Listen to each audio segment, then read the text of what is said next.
వసుదేవసుతం దేవం కంసచాణూరమర్దనం దేవకీ పరమానందం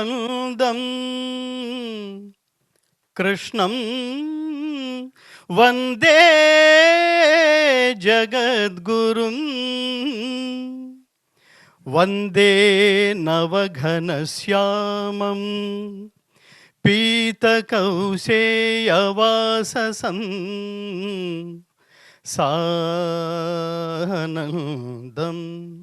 సుందరం శుద్ధం శ్రీకృష్ణం ప్రకృతే పరం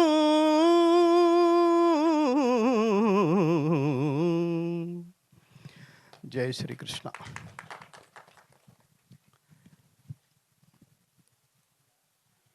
నేను 1990 నుంచి 2002 వరకు I worked with Eenadu and Sitara as a film journalist.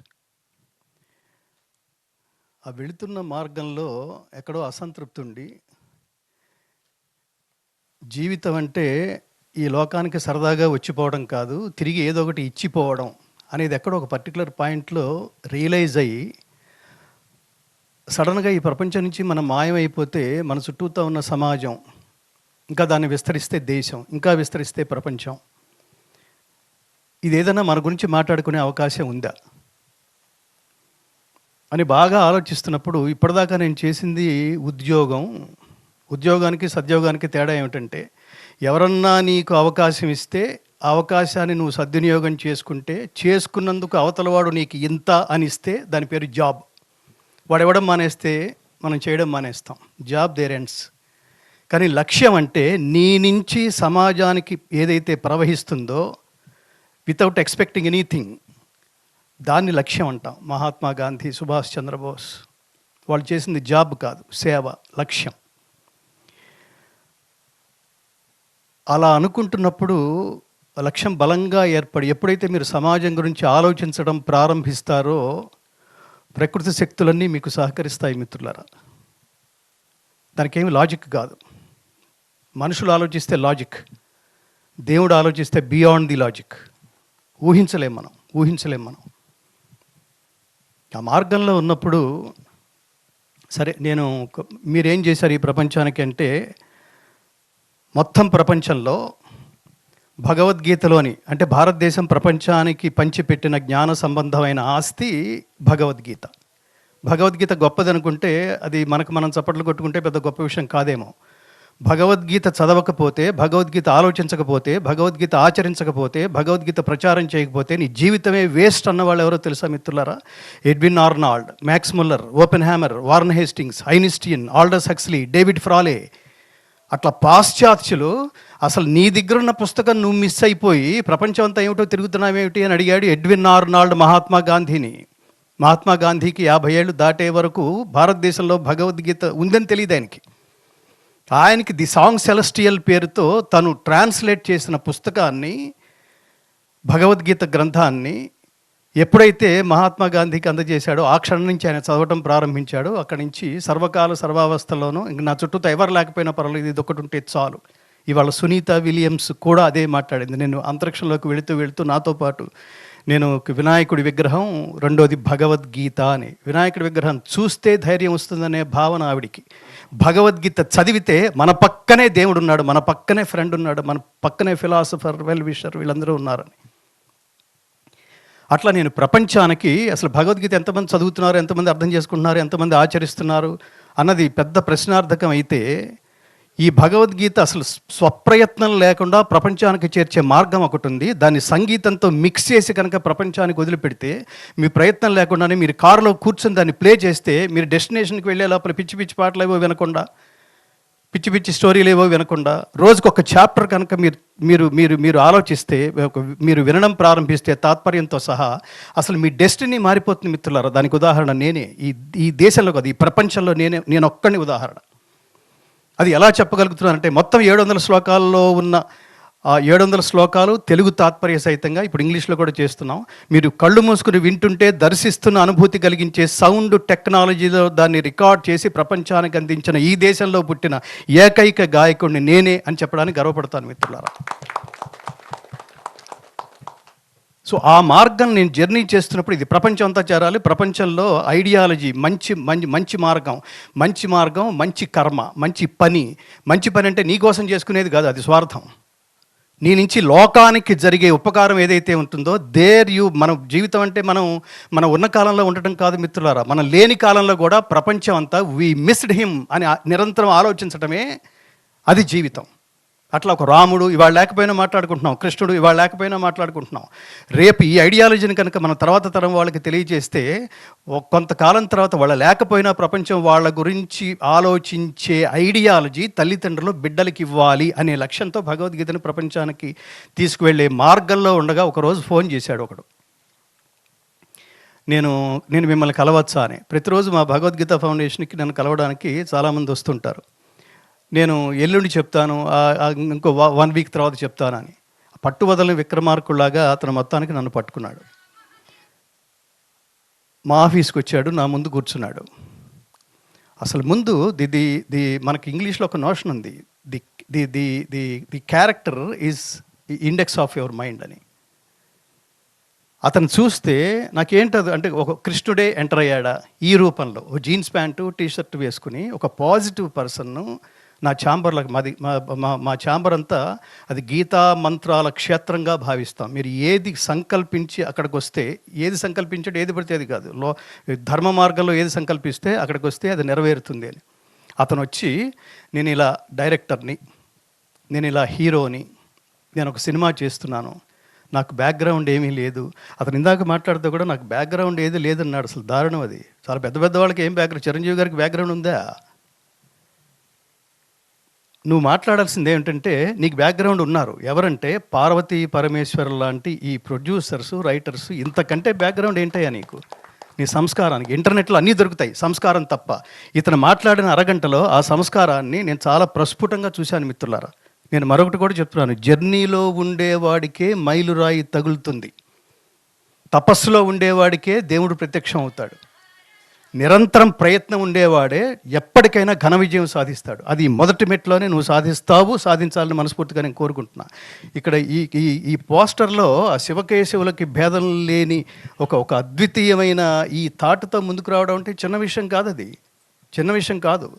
రెండోది చాలా చాలా చాలా గొప్ప డైరెక్టర్స్ కూడా, నేను జర్నలిస్ట్గా ఉన్న కాలంలో బాలచంద్ర లాంటి వారు, అట్లాగే రామ్ గోపాల్ వర్మ లాంటి వాళ్ళు ఏమి వెనకాల ఏం చాలా బ్యాక్గ్రౌండ్ ఉండేసి వచ్చేసేయలేదు. వాళ్ళు స్వయం కృషితో ఒక ఐడియాలజీ చాలా ఇంపార్టెంట్, సెల్ఫ్ క్రిటిక్ అయిన వాడు మాత్రమే గొప్ప డైరెక్టర్ కాగలడు. చూస్తుంటే అక్కడ నువ్వు క్రిటిసైజ్ చేసుకోగలగాలి, ఇది బాగుందా బాగుండలేదా, నెక్స్ట్ లెవెల్ ఏంటి. అమెరికాలో చాలా ఫ్రీక్వెంట్గా వాడే పదాలు ఏంటంటే, మొదటిది నెక్స్ట్ లెవెల్, రెండవది బాటమ్ లైన్.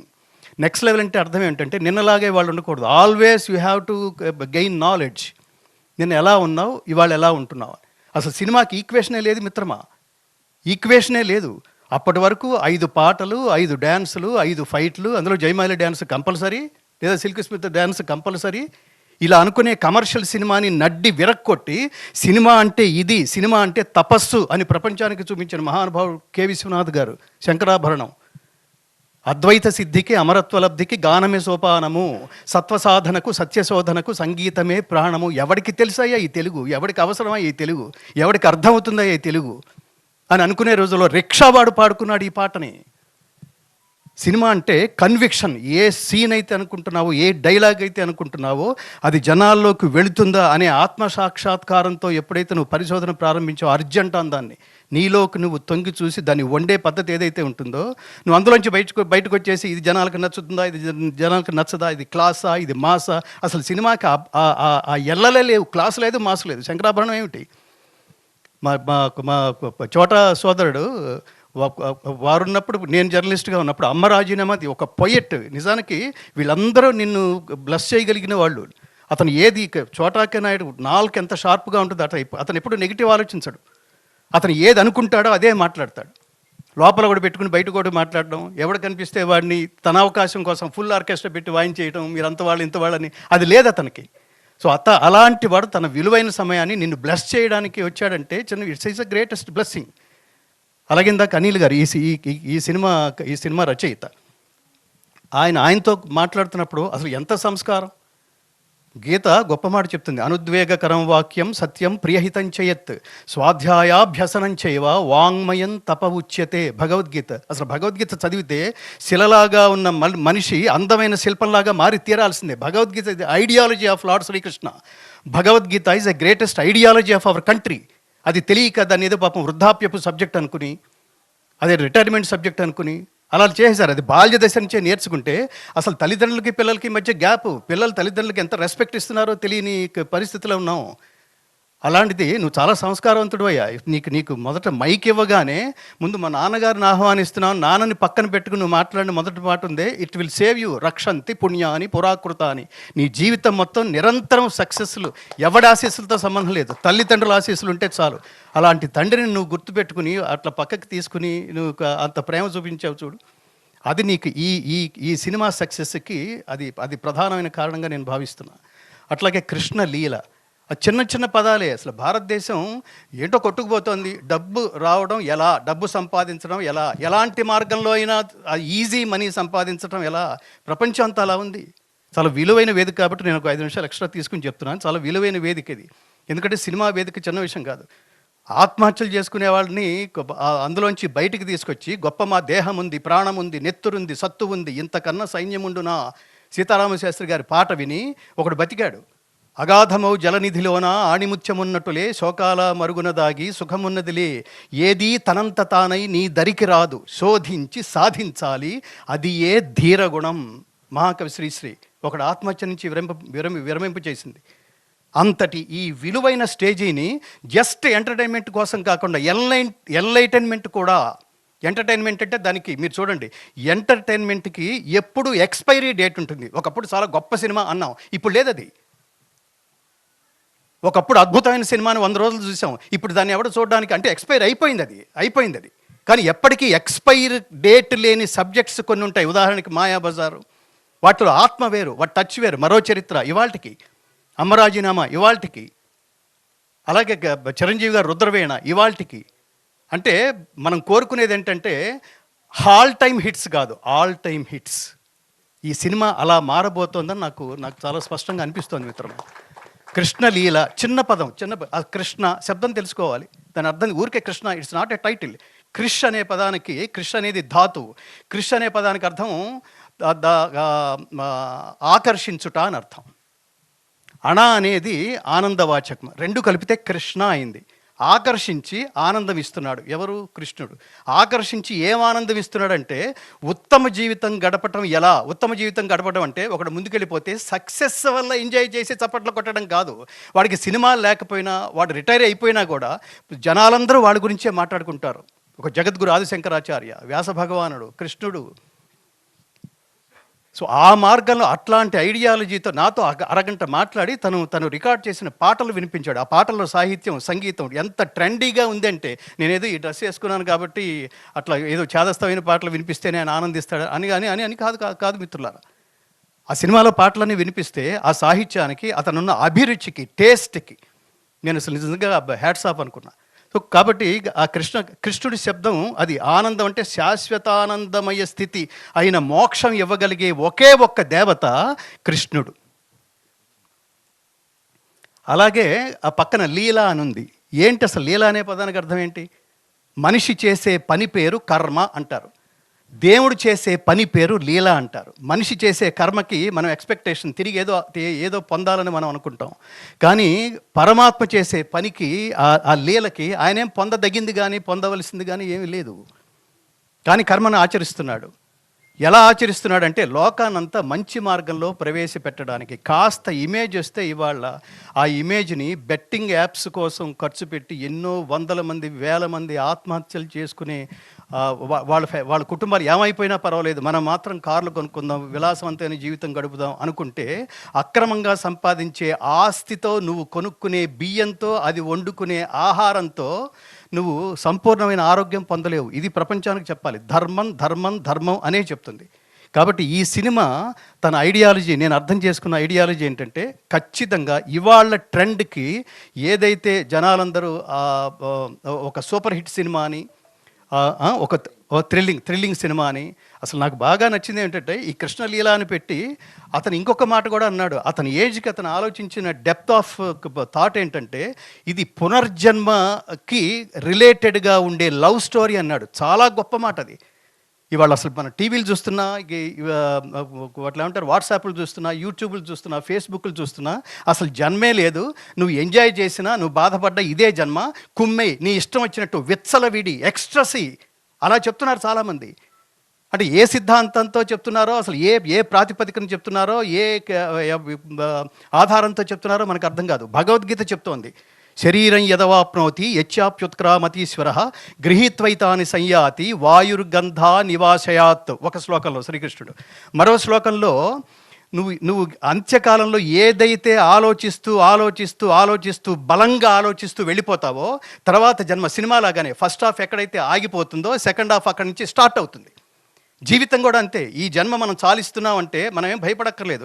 తర్వాత జన్మలోకి వెళ్ళటానికి నువ్వు మధ్యలో తీసుకునే గ్యాప్ పేరే మరణం. అది చెబుతూ నువ్వు ఆల్వేస్ పాజిటివ్గా ఆలోచించు, తర్వాత జన్మ పాజిటివ్గా ఉంటుంది. ఆల్వేస్ జీవితం అంతా ఒకరిని కబళించడానికి ప్రయత్నిస్తే తర్వాత జీవితం దుర్భరంగా ఉంటుంది అని.